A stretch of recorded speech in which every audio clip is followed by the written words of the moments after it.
തിരുവനന്തപുരം കോർപ്പറേഷനിൽ ഇപ്പോൾ 50ഓളം സീറ്റുകളിലെ കോൺഗ്രസ് പാർട്ടിയുടെ സ്ഥാനാർത്ഥി നിർണയം പൂർത്തീകരിച്ചിട്ടുണ്ട്. ഇന്നലെ ചേർന്ന കമ്മിറ്റി അത് അംഗീകാരം നൽകിയിട്ടുണ്ട്.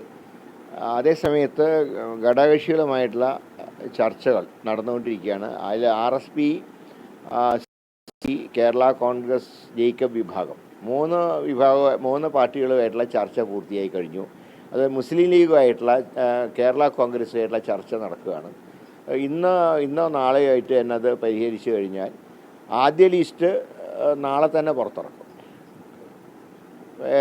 എല്ലാ വിഭാഗത്തിൽപ്പെട്ടവരെയും പാർട്ടി പരിഗണിച്ചിട്ടുണ്ട്. പാർട്ടിയുടെ നിയമസഭാ അംഗമായിരുന്ന ശ്രീ ശബരിനാഥ് ഉൾപ്പെടെ ഏറ്റവും സീനിയറായിട്ടുള്ള ജോൺസൺ ജോസഫ് തുടങ്ങി ഏറ്റവും ജൂനിയറായ KSUവിൻ്റെ ജില്ലാ വൈസ് പ്രസിഡൻറ്റ് വൈഷ്ണവി വരെയുള്ള എല്ലാ വിഭാഗത്തിനെയും പ്രതിദാനം ചെയ്യുന്ന ലിസ്റ്റാണ് പുറത്തു വരിക. ശബരിനാഥിൻ്റെ കവടിയാറാണ് അദ്ദേഹം മത്സരിക്കുന്നത്. ആദ്യം ലിസ്റ്റ് റെഡിയാണ്. പക്ഷേ ഘടകകക്ഷികളുമായിട്ടൊന്നും കൂടെ ഒന്ന് കൺസിഡർ ചെയ്തതിന് ശേഷം ലിസ്റ്റ് കഴിയുന്നത് ഇന്നോ നാളെയായിട്ട് എന്തായാലും പുറത്തിറങ്ങും. ഞങ്ങൾ 1ാം സ്ഥാനത്ത് വരാൻ വേണ്ടിയുള്ള പ്രവർത്തനമാണ് നടത്തുന്നത്.